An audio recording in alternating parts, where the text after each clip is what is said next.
Hello everyone, it's really awesome to be here once more. My name is Obo Joseph. Please, I'm sure that we've had a good time so far on all the videos we've put out there, and we're still putting so much out there just to see how we can cover the knowledge gap as much as we can.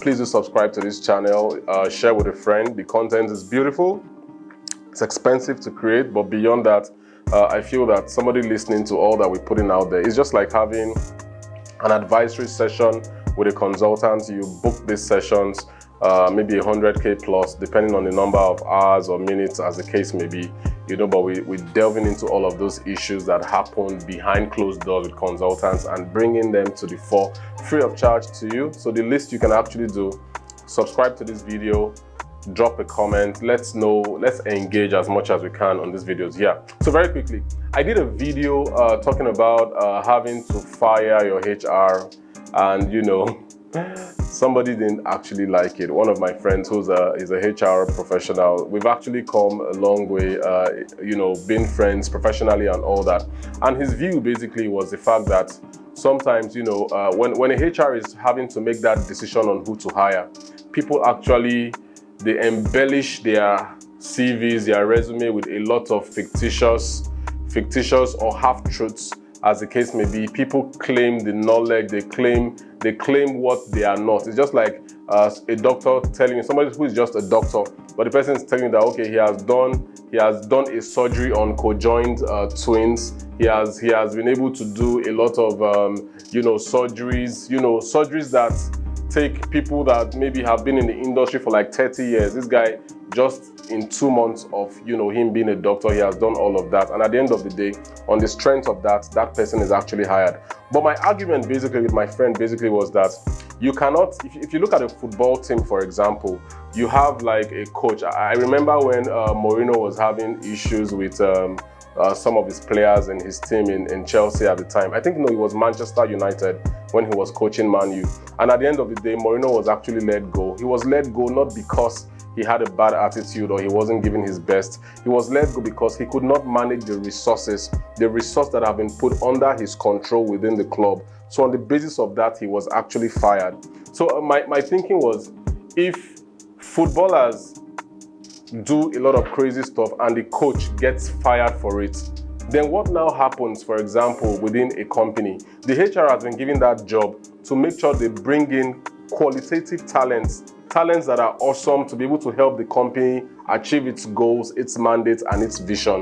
At the end of the day, when the entire thing goes bust and maybe there are issues within the company, people start looking for all the staff. They say, okay, this staff did, so let's fire him. This staff didn't do that, let's fire him. This staff did this, let's fire that person, And my point basically was, you cannot fire every other person within that particular cycle and you leave the HR without answering certain questions. So that was actually the point of what I was actually trying to say. I wasn't like just, trying to say, okay, fire all the HR in the world. No, that wasn't the goal. The goal was to make us have that perspective of somebody being responsible for the failure or otherwise of a team.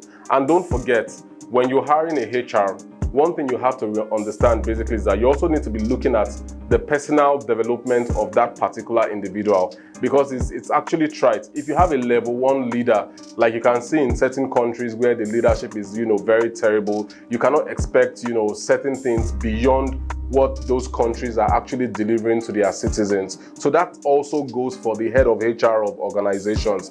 When your HR is a level 1 leader, you cannot expect that person to now hire. The person might necessarily not want to hire a level 5 employee. The person might now be looking for people that he might be at par with, or he or she might be at par with. And in that case, you are not getting the best of your own recruitment process. So when next you are looking for a head of HR for your organization, make sure you are also looking for somebody beyond the certifications, beyond the qualifications, beyond the experiences across different companies or different sectors. You have to also scale that individual on the leadership question.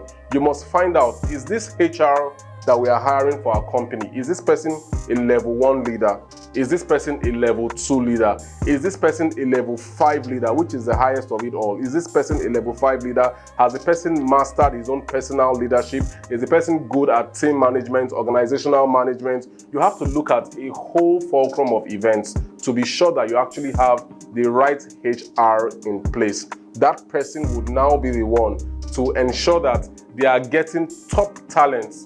Because if you have a HR who is not really top there, you cannot expect that person will now go and bring somebody that, may now want to write things over them. Especially if you have somebody who is very egocentric, then definitely you would not be getting the best. And at the end of the day, the company is going to lose. The shareholders are going to lose. The company reputation is also going to be at risk. So I'm just doing this video, and I'm very sure I'm going to send the link to my friend so that he doesn't think it's a personal thing. It's not personal. The same way people fire HR, people also fire lawyers.